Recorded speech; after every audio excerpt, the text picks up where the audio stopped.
నేను రీసెంట్గా ఒక స్టేట్మెంట్ విన్నాను, అది చాలా బాగా నచ్చింది. It goes like this: if you want to start something new you should have a commitment, and if you want to finish what you start you should have consistency.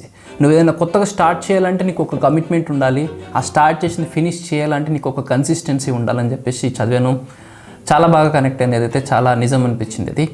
Hey guys, hi, నా పేరు Chandu. I hope మీ అందరూ బాగున్నారు అనుకుంటున్నాను.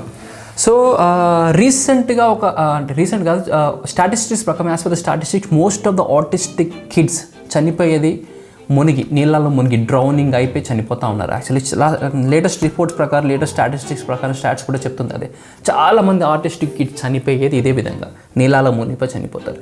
వాళ్ళకి ఏంటంటే ఒక eloping nature ఉంటుంది, అంటే చెప్పబెట్టకుండా వెళ్ళిపోతారనమాట. మనకి వాళ్ళ సడన్గా గుంపులో ఉంటారు, గుంపులో నుంచి గోవింద ఆగిపోతారు, ఎక్కడికో వెళ్ళిపోతారు, ఎక్కడికి వెళ్ళారో తెలియదు. వాళ్ళకి ఏంటంటే జనాల మధ్యలో ఉండడం కంటే ఈ సౌండ్ సెన్సరీస్ చాలా ఉంటాయి, సౌండ్ సెన్సరీస్ చాలా ఉంటాయి. జనాల మధ్యలో ఉండడం కంటే వాళ్ళు క్వైట్గా ఉండాలని చెప్పేసి ఏదో అనుకుంటారు, సడన్గా వెళ్ళిపోతారు, ఎక్కడికి వెళ్ళిపోతారు. వెళ్ళిపోయి చాలామంది యూఎస్లో కానీ ఇంకా అవుట్ సైడ్ కంట్రీస్లో కానీ ఏంటంటే ఆ పూల్స్ ఉంటాయి, వాళ్ళ దగ్గర చాలా పూల్స్ ఉంటాయి, అందరి దగ్గర చాలా పూల్స్ ఉంటాయి, పూల్స్లోకి వెళ్ళిపోతున్నారు. They are so much fascinated. అసలుకి వాళ్ళకి రిస్క్ ఫ్యాక్టర్స్ ఏమి ఉంటాయో తెలియదు. అది నీళ్ళలో ముందే చనిపోతామని, అక్కడి నుంచి సడన్గా ఉరుక్కుంటూ వెళ్ళిపోతారు, ఉరుక్కుంటూ వచ్చి ఏమన్నా గుద్దేస్తే చనిపోతామని, దెబ్బలు తాకుతాయని, మంట ముట్టుకుంటే కాలుతుందని, ఇవన్నీ ఏం రిస్క్ ఫ్యాక్టర్స్ ఏం తెలియదు వాళ్ళకి బేసికలీ అది ఉండదు అనమాట. వాళ్ళకి ఏది మంచి, ఏది చెడు, ఏది డేంజర్, ఇవన్నీ కూడా ఏం తెలియవు. సో బేసికలీ వాళ్ళు వెళ్ళిపోతారు, నీళ్ళు అనగానే, నీళ్ళు కనిపించగానే ఫ్యాసినేటింగ్గా అట్లా ఎక్సైట్మెంట్తో వెళ్తారు. చాలామంది అట్లనే మునిగి చనిపోతూ ఉన్నారనమాట. ఇది లేటెస్ట్ కాదు, ఈ స్టాటిస్టిక్స్ రిపోర్ట్ ప్రకారం most of the autistic kids చనిపోయేది ఇలానే, నీళ్ళలో మునిగి. అండ్ విహాన్ విషయంలో కూడా చాలాసార్లు ఇట్లా ఒకసారి ఇలానే జరిగింది. వాడు ఒకసారి ఇట్లనే నీళ్ళ అక్కడ వెళ్తూ మా చుట్టూ ఉండి సడన్గా వెళ్ళి అక్కడ చాలా లోతు బాగా ఉంటే చూసి ఇట్లా బ్యాలెన్స్ అవుట్ అయి పడిపోయినాడు. లక్కీగా దేవుడి దయ వల్ల బయటపడ్డాడు. సో అప్పటి నుంచి అయితే నాకు చాలా భయం ఉంటుంది అసలు బేసికలీ బయట నుంచి రాగానే నా కళ్ళు వెతికేది విహానే, నా నోరు అడిగేది విహానేడి అని. ఒక్క నిమిషం కూడా అసలుకి కళ్ళు ఇట్లా తీసేసుకుంటాను, అసలు భయం వేస్తూ ఉంటుంది. ఒక్క నిమిషం ఇట్లా వెళ్ళినా, బాత్రూంలోకి వెళ్ళినా ఆడు ఏం చేస్తున్నా అని భయం ఉంటుంది. ఆడు ఇంకా ఏం పెట్టుకుంటాడో తెలియదు, నోట్లో ఏం చేస్తాడో తెలియదు, ఎటు వెళ్ళిపోతాడో తెలియదు, ఎక్కడికి వెళ్తాడో తెలియదు అనమాట. సో వాడి విషయంలో కూడా ఇట్లనే ఒకసారి జరిగితే చాలా భయపడ్డాను. అండ్ వాడికి ఇంకప్పటి నుంచి ఒక ఫోబియా అవుతుంది, వాటర్ ఫోబియా అయితే చాలా ఉంది విహాన్కి. వాటర్ దగ్గరికి వెళ్ళడం అంటే చచ్చేంత భయం. బకెట్లో వాటర్ తోటి ఫుల్ ఆడుతాడు, కానీ ఇట్లా స్విమ్మింగ్ పూల్ ఉంది కమ్యూనిటీలో, వెళ్దాం దారా అంటే అసలు రాడు. అసలు ఎంత గుంజుకెళ్ళినా భయపడి పాల్పిటేషన్స్, ఇట్లా హార్ట్ బీట్ స్పీడ్ అయిపోతుంది దానికి, ఇట్లా స్పీడ్ అయిపోతుంది, హార్ట్ బీట్ చాలా స్పీడ్ కొట్టుకుంటుంది, రాడు, ఫుల్ భయం పడతాడు. లాస్ట్ ఇయర్ కూడా ట్రై చేసాము, రాలేదు అసలుకి. ఇంకా ఆ బాయిలో పడినప్పటి నుంచి అయితే ఫోబియా మైండ్లో ఉండిపోయింది అడిగి. ఇంకా వాటర్ భయం అయితే చాలా ఎక్కువైపోయింది అడిగి, రారా అంటే రావట్లేదు. మొన్న రీసెంట్ కూడా ట్రై చేశాను అనమాట, విహాన్కి ఎలాగైనా సరే కొద్దిగా స్విమ్మింగ్ అయినా నేర్పియాలి, ఎలాగైనా చేయాలని చెప్పేసి అనుకుంటాను. వాడికి వాటర్ భయం అయితే చాలా ఉండి అసలు రాలేదన్నమాట. ఒక్కొక్కసారి మన కిడ్స్ స్పెషల్ కిడ్స్ అయినప్పటికీ వాళ్ళకేం తెలియదు, వాళ్ళకి ఇది రాదు అది రాదు అని మనమే చాలా తక్కువ అంచం వేస్తామేమో అనిపిస్తుంది నాకైతే. వాళ్ళు ఉన్న క్యాపబిలిటీస్ని, ఎబిలిటీస్ని మనం గుర్తించమేమో ఒక్కొక్కసారి. వాళ్ళలో ఉంటాయి కానీ మనమే గుర్తించట్లేదు అసలుకైతే. అది నాకైతే అనిపించింది రీసెంట్ ఒక ఇన్సిడెంట్ వల్ల అయితే నాకు అది చాలా అనిపించింది. దాకన్నా కమ్ హియర్, డాడీ ఇక్కడ కూర్చున్నాడు, ఇట్లా కూర్చోదా, కమ్, ఏం కాదు, డాడీ ఉన్నాడు కదా, నా ఇట్రా దా. విహాన్కి అయితే కొన్ని భయాలు ఉన్నాయి. ఆ భయం అయితే ఈ మధ్య అయితే చాలా పోయినాయి. ఆ భయాలు అయితే నిజంగా చాలా చెప్తున్నాను, లిటరల్లీ ఆ భయం అయితే ఏదైతే ఉందో, ఫోబియా అయితే ఏదో ఉందో అది పోయింది. మా కమ్యూనిటీలో స్విమ్మింగ్ పూల్ అయితే ఉంది. స్విమ్మింగ్ పూల్ దగ్గరికి అయితే విహాన్ని ఒకరోజు తీసుకెళ్తుంటే ఉరికి వెళ్ళిపోయి పోయినాడు. దాన్ని నెక్స్ట్ మళ్ళీ తీసుకెళ్ళి అక్కడ వేరే వాళ్ళు స్విమ్మింగ్ చేస్తుంటే కూర్చోబెట్టి చూపించాను విహాన్కి, ఇదిగో అలా స్విమ్మింగ్ చేస్తున్నారు చూడు అని చూశాడు. దాన్ని నెక్స్ట్ తీసుకెళ్ళాను, కొద్దిగా వాటర్తో ఆడడానికి ట్రై చేశాడు విహాను. ఈ ప్లేడ్ యాక్చువల్లీ కొద్దిసేపు ఆడుకున్నాడు, అక్కడ కూర్చొని చూస్తే ఎంజాయ్ చేసినాడు. నేను దిగేసి పూల్ దగ్గర దిగి రారా అంటే వాడు రావట్లేదు, నేను ఎక్కడ గుంజేస్తా అని భయంతో. దాన్ని నెక్స్ట్ డే స్విమ్మింగ్ డ్రెస్ వేసుకొని తీసుకెళ్ళాను, కూర్చొని కొద్దిగా కాలు ఆడించినాడు అనమాట. కొద్దిగా భయం పోయింది, కూర్చొని కొద్దిగా కాలు ఆడించినట్టు ఓకే ఫైన్ ఉంది, ఆడుకోవచ్చు, అటు ఇటు తిరిగాడు, అది చేశాడు. దాన్ని నెక్స్ట్ డే తీసుకెళ్తే పూల్లోకి నాతో పాటు వచ్చాడు, కొద్దిగా ట్రై చేశాడు.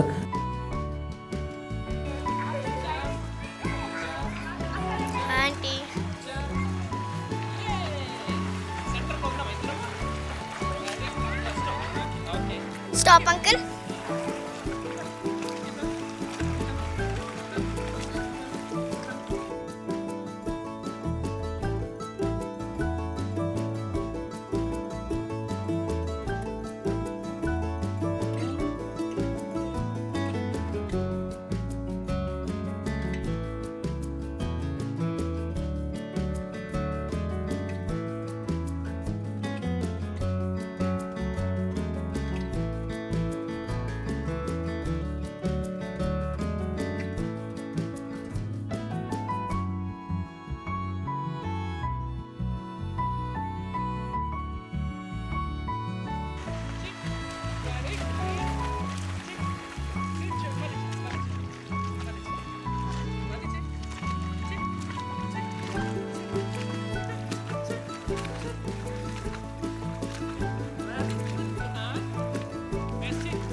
లిటరలీ విహాన్కి ఇప్పుడు స్విమ్మింగ్ అనేది వాడికి వచ్చు. అదేంటంటే వాడు చేతులు కాళ్ళు కొట్టేస్తున్నాడు, ఈజీ కొడుతున్నాడు, వాళ్ళు స్విమ్మింగ్ చేస్తున్నాడు. బట్ ఏంటంటే నేను జస్ట్ ఒక ఫింగర్ తోటి ఇలా పట్టుకుంటా అంతే. వాడు నాన్న నన్ను పట్టుకున్నాడు, ఇంకా నేను స్విమ్మింగ్ చేయొచ్చు అనే ఒక కాన్షియస్నెస్ ఉంటుంది దానికి. అంటే నేను పట్టుకుంటేనే స్విమ్మింగ్ చేస్తున్నా అని అనుకుంటున్నాడు తప్ప వాడికి స్విమ్మింగ్ వచ్చని కూడా వాడికి తెలియట్లేదు. లిటరలీ ఈ learn swimming in just 2 to 3 days అంతే. వాడికి ఆల్మోస్ట్ 70% పైన వచ్చింది. ఇట్లా చిన్నగా నేను చేతులు కూడా వదిలేస్తాను మొత్తం. అది వదిలేస్తే మునిగిపోతున్నాడు అనమాట కావాలని. అంటే నేను వదిలేస్తే నేను మునిగిపోతా అనే ఫీలింగ్లో ఉన్నాడు. నేను జస్ట్ ఏం లేదు, నెక్ దగ్గర ఇట్లా చిన్నగా ఒక ఏళ్ళతోటి ఇట్లా ప్రెస్ చేస్తాను అంతే. వాడే ఇంకా చేతులు కాళ్ళు కొట్టుకుంటా ఉన్నాడు. అంటే ఇట్లా పట్టుకుంటేనే వాడు నేను స్విమ్మింగ్ చేయగలను ఒక బ్రెయిన్లో ఫీడ్ చేసుకున్నాడు. అట్లీస్ట్ ఆ నమ్మకం అవుతాను వాడికి. నానుంటే నేర్చుకుంటాను, ఇట్లా పట్టుకుంటేనే నేను స్విమ్మింగ్ చేస్తున్నాను కదా, అదే నమ్మకం ఉంటాను. అలాంటి ఏం నేర్చుకున్నా సరే అలాంటి నమ్మకాన్ని అయ్యే ఉంటాను విహాన్కి నేను ఖచ్చితంగా. And literally 3 years roll out of my us. అసలుకి విహాన్ అంత తొందరగా నేర్చుకుంటాడు అనుకుని అసలుకి అంత భయం పోతుందనే లేదు కూడా నాకు. అసలు భయం ఇంత ఈజీగా పోయిందంటే లిటరల్ ఆ భయం పోయిన తర్వాత వాడిలో కాన్ఫిడెన్స్ చాలా చాలా చాలా వచ్చింది. విహాన్ ఎప్పుడు వచ్చినా లైట్ బంద్ చేస్తే చాలు వాడికి భయపడిపోతాడు. లైట్ లేనిది అసలు పైకి రాడనమాట. పైనకు వచ్చేవారు ఒకరు లైట్ వేస్తే వాడు అప్పుడు పైకి వస్తాడు, లేకపోతే లైట్ లేకపోతే పైకి కూడా రాడు. లైట్ ఉంటేనే నిద్ర కూడా పోతాడు అనమాట. లైట్ ఆన్ చేసుకొని నిద్రపోతాడు. ఒక 2 days నుంచి అయితే ఇది కూడా చూస్తున్నాను. నేను ఇట్లా లైట్ ఆన్ చేసుకుని ఏదైనా పని చేసుకుంటే వాడు వెళ్ళి లైట్ ఆఫ్ చేసి దుప్పటి కప్పుకొని అనుకుంటున్నాడు. లైట్ ఏమీ చేయట్లేదు నన్ను. లిటరల్లీ ఈ కైండ్ ఆఫ్ చిన్న చేంజెస్ అయినప్పటికీ ఇవి చిన్న చేంజెస్ కావు చెప్పాలంటే.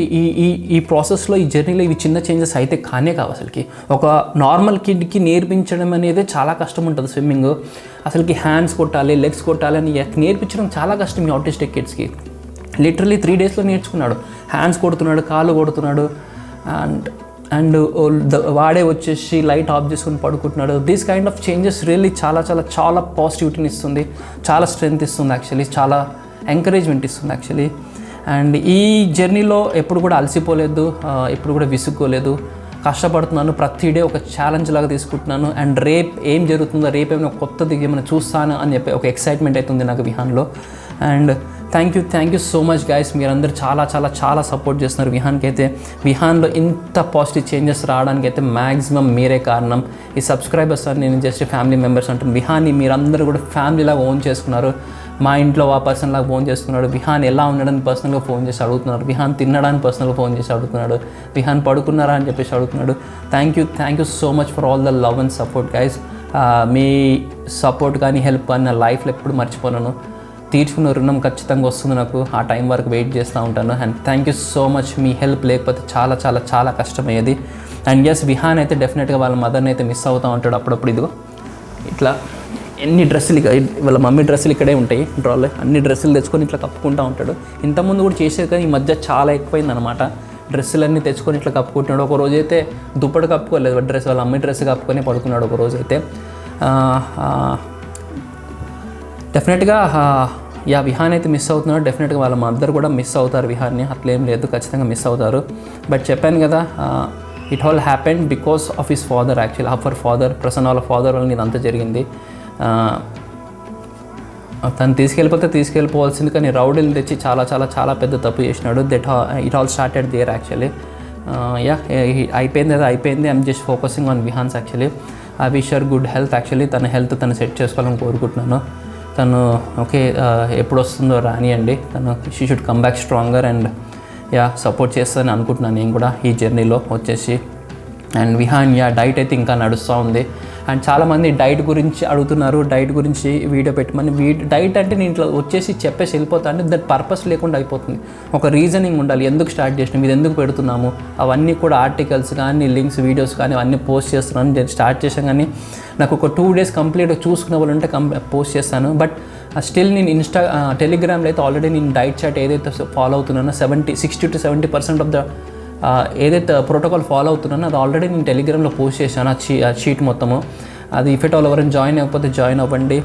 అండ్ ఆల్సో దాంట్లో కూడా కొన్ని చెప్తున్నాను importance of vitamin D correction is very important for this kids. ఈ కిడ్స్కనే కాదు, vitamin D correction is necessary for everyone. Vitamin D it's call the immunity. అదే మన ఇమ్యూనిటీ, అదే మన బాడీని మొత్తం కరెక్ట్గా టేక్ కేర్ చేసేది. విటమిన్ డి కరెక్ట్గా ఉంటే మన బాడీలో అన్ని వేరే కూడా కరెక్ట్గా ఉంటాయి. If you have sufficient vitamin D మనకి FDA గైడ్లైన్స్ ప్రకారం 30 ఉంటే సరిపోద్ది అంటారు. 30 is not at all enough అండి. We should have 80 to 100 actually. 80 to 100 reading ఉంటే కానీ మనకి హెల్తీనెస్ ఉండదు, హెల్తీ లైఫ్ స్టైల్ అని ఉండదు. ఈ సఫిషియంట్ ఏమో కానీ బట్ 30 అనేది సఫిషియంట్ FDA గైడ్లైన్స్ ప్రకారం, బట్ అస్సలు సరిపోదు. అందుకోసం నేను టెలిగ్రామ్లో కూడా పోస్ట్ చేశాను, అండ్ ఇక్కడ ఈ కింద డిస్క్రిప్షన్లో కూడా పోస్ట్ చేస్తున్న Telegram link. And also vitamin DE వల్ల చాలా చాలా చాలా హెల్త్ బెనిఫిట్స్ ఉన్నాయండి, నిజంగా చెప్తున్నాను. Depression is directly related to vitamin D actually. మీకు డిప్రెషన్ ఉందా, బ్రెయిన్ ఫాగ్ ఉందా, లో ఫీల్ అవుతున్నారా, విటమిన్ డి మీరు కరెక్ట్ చేసుకోండి, యూల్ ఫీల్ మచ్ బెటర్. చాలా స్ట్రెంగ్త్ వస్తుంది, చాలా ఫిజికల్గా మెంటల్గా చాలా క్లియర్గా ఉంటారు, చాలా థాట్స్ ఉంటాయి, బ్రెయిన్ ఫాగ్ పోతుంది. నాకు చాలా బ్రెయిన్ ఫాగ్ ఉండేది యాక్చువల్లీ, బ్రెయిన్ ఫాగ్ అంతా పోయింది. You could able to focus much better actually. Vitamin D correction ఒకటి చేసుకొని you could able to focus much better actually. And vitamin D is directly link to thyroid actually. ఎప్పుడైతే మీ బాడీలో vitamin D తక్కువ ఉంటుందో మీ thyroid కూడా ఎగ్రివేట్ అవుతూ ఉంటుంది. మీరు కరెక్ట్గా విటమిన్ డి కావాలంటే నేను ఆర్టికల్ ఏదైతే ఉందో కింద లింక్ పోస్ట్ చేస్తాను, vitamin D and thyroid link సంబంధించిన ఈ పబ్మెడ్లో కూడా చాలా ఉంటాయి ఆర్టికల్స్. ఈ ఆర్టికల్ ఏదైతే ఉందో ఒకసారి చూడండి. Vitamin D is directly link to thyroid. Vitamin D మీ బాడీలో ఎప్పుడైతే తక్కువ ఉంటుందో థైరాయిడ్ కూడా ఎక్కువ పెరుగుతూ ఉంటుంది. సో మీరు విటమిన్ డి కరెక్షన్ చేసుకోండి, థైరాయిడ్ ఆటోమేటిక్గా తగ్గుతుంది. విటమిన్ డి అంత ఇంపార్టెంట్, అందుకోసానికి నేను చెప్పాను, నాకు టెలిగ్రామ్ లింక్లో కూడా చెప్తా ఉన్నాను. అండ్ టెలిగ్రామ్ లింక్స్ కూడా పోస్ట్ చేశాను. If at all Telegram link లేకపోతే కింద డిస్క్రిప్షన్లో ఇస్తాను, please go join the Telegram. అంటే అక్కడైతే పోస్ట్ చేస్తున్నాను రెగ్యులర్గా కొన్ని వీడియోస్ అయితే. అండ్ విటమిన్ డి ఒకసారి అయితే కరెక్షన్ చేసుకోండి. విటమిన్ డి అసలు విటమినే కాదు actually, it's called hormone actually. మన బాడీలో ఉత్పత్తి అయ్యేదాన్ని హార్మోన్ అంటారు, బయట నుంచి ఫుడ్ నుంచి వచ్చేదాన్ని విటమిన్స్ అంటాము. విటమిన్ డి మనకి ఎప్పుడైతే సూర్యకాంతి మన చర్మం మీద పడుతుందో ఆ ఫ్యాట్స్ నుంచి కరిగేది రిలీజ్ అయ్యే హార్మోనే విటమిన్ డి అనమాట. అది ఎప్పుడైతే మన బాడీలో విటమిన్ డి ఉంటుందో మన కడుపులో ఉండే ఇన్ఫెక్షన్స్ కానీ క్రానిక్ ఇల్నెసెస్ కానీ ఏమి రాకుండా ఉంటాయి యాక్చువల్కి. చిన్నపిల్లలకి జలుబులు కానీ దగ్గులు కానీ ఏమి రావు, జ్వరాలు కానీ ఎంత రావు అసలుకి, లిటరలీ రావు, చెప్తున్నాను కదా, అంత పనిచేస్తుంది vitamin D. Chronic diseases, auto immune diseases అన్నిటి కూడా విటమిన్ డియే కారణం అవుతుంది. విటమిన్ డి అండ్ కోవిడ్ కేసెస్లో మోస్ట్ ఆఫ్ ద చనిపోయిన మోస్ట్ కాదు ఆల్ కోవిడ్ డెత్స్లో విటమిన్ డిలో తక్కువ ఉంది. Vitamin D itself is called the immunity. Vitamin D కరెక్ట్గా ఉంటే your body will have the ability to fight with any condition. So guys, first అయితే vitamin D correction అయితే తీసుకోండి. జస్ట్ ఆటిస్టిక్ కిడ్స్కే కాదు, ఎవ్రీబడి నీడ్స్ దట్ యాక్చువల్లీ. ఇది ఎక్కడ చెప్పరు, ఏ doctors కూడా చెప్పరు. విటమిన్ డి ఎక్కువ తీసుకుంటే హైపర్ కాల్షియం వస్తుంది అంటారు. Hyper calcium is nothing but మన బ్లడ్లో కాల్షియం లెవెల్స్ ఎక్కువైపోతుంది, దానివల్ల కిడ్నీస్ మీద ఎఫెక్ట్ పడుతుంది. కిడ్నీస్లో స్టోన్స్ వచ్చేసి కిడ్నీస్ మీద ఎఫెక్ట్ పడుతుంది అంటున్నారు. బట్ అదేం కాదండి. విటమిన్ డి టాక్సిసిటీ అంటే చాలా హై డోసెస్లో చాలా మంత్స్ వరకు తీసుకుంటే అప్పుడు అక్కడ టాక్సిసిటీ వస్తుంది. Like 2 lakhs to 3 lakhs of international units per day కొన్ని మంత్స్ వరకు తీసుకుంటే అప్పుడు ఆ టాక్సిసిటీ వస్తుందంట, అప్పటి వరకు ఏం రాదు. హైపర్ కాల్షియమా అంటే ఇప్పుడు ఏం విటమిన్ D3 + K2 తీసుకుంటే సరిపోతుంది. మన బ్లడ్లో విటమిన్ డి తీసుకున్నప్పుడు కాల్షియం అనేది ఎక్కువైపోతుంది, బ్లడ్లో కాల్షియం అనేది ఎక్కువైపోతుంది. ఆ కాల్షియంని రౌట్ చేసేది K2 మన విటమిన్ డితో పాటు K2 తీసుకుంటే K2 ఏం చేస్తుందంటే మన బాడీలో ఉన్న విటమిన్ డిని కాల్షియంని మీరు ఇక్కడ కాదు ఉండాల్సింది బోన్స్లో, టీత్లో అక్కడ ఉండాలని అక్కడ రౌట్ చేస్తుంది. అండ్ విటమిన్ డి తీసుకున్నప్పుడు కొద్దిగా వాటర్ ఇంటేక్ ఎక్కువ తీసుకుంటే సరిపోతుంది. హైపర్ కాల్షియం అని భయపడుతున్నారు కానీ హైపర్ కాల్షియం వస్తుంది, హైపర్ కాల్షియం అని చాలా కిడ్నీ ప్రాబ్లమ్స్ వస్తాయని భయపడుతున్నాను. It is not at all true అండి. వన్ కెన్ హ్యాపీలీ టేక్, ఏం ప్రాబ్లం లేదు. నేనైతే తీసుకున్నాను, నాకైతే ఏ ఇష్యూస్ లేదు చెప్తున్నా. I'm feeling much better actually. కొన్ని ఇయర్స్ నుంచి నాకు ఇంత ఎనర్జీ కానీ స్ట్రెంగ్త్ కానీ లేదు యాక్చువల్లీ. అంత హ్యాపీనెస్ కానీ అంత ఫోకస్డ్ కానీ అంత ఎనర్జీ కానీ ఉంది నాకు. విటమిన్ డి ఒకటి కరెక్షన్ చేసుకుంటూ వస్తున్నాను. ఆల్మోస్ట్ లైక్ నేను 60,000 ఇంటర్నేషనల్ యూనిట్స్ 1 వీక్ వరకు వేసుకున్నాను. నేను ఆ లింక్స్ కూడా కింద పెడుతున్నాను, అమెజాన్ లింక్ ఏదైతే ఉందో విటమిన్ డికి సంబంధించినది అది కింద పెడుతున్నాను. 60,000 ఇంటర్నేషనల్ యూనిట్స్ 1 వీక్ వరకు రెగ్యులర్గా వేసుకున్నాను. పొద్దున మధ్యాహ్నం సాయంత్రం 20,000 యూనిట్స్ 1 వీక్గా వేసుకున్నాను. దాని తర్వాత నుంచి 10,000 ఇంటర్నేషనల్ యూనిట్స్ వేసుకుంటున్నాను. Feeling much better actually. చాలా హెల్తీగా ఉంది, చాలా హ్యాపీగా ఉంది, చాలా ఫోకస్డ్గా ఉంది. ఎస్ అండ్ ఇంకా టెలిగ్రామ్ లింక్ అయితే కింద పోస్ట్ చేస్తాను, go check it out guys. And next video అయితే మ్యాక్సిమం ఏదే పెట్టడానికి ట్రై చేస్తాను. ఇది ఆటిజం రిలేటెడ్ డైట్ అండ్ ఆటిజంకి సంబంధించింది మ్యాక్సిమం అదే పోస్ట్ చేస్తాను నెక్స్ట్ వీడియో అయితే. అంటే ఒకటేసారి కంప్లీట్గా చేయలేకపోతున్నాను, పార్ట్స్ అని పెడుతున్నాను. ఒక 2 పార్ట్స్ అయితే మొత్తం వీడియో పెడతాను. So that's all guys, thank you so much for watching. And Vihaan అయితే చాలా బాగున్నాడు, is improving. And thank you so much for all your love and blessings. See you in the next video. Bye.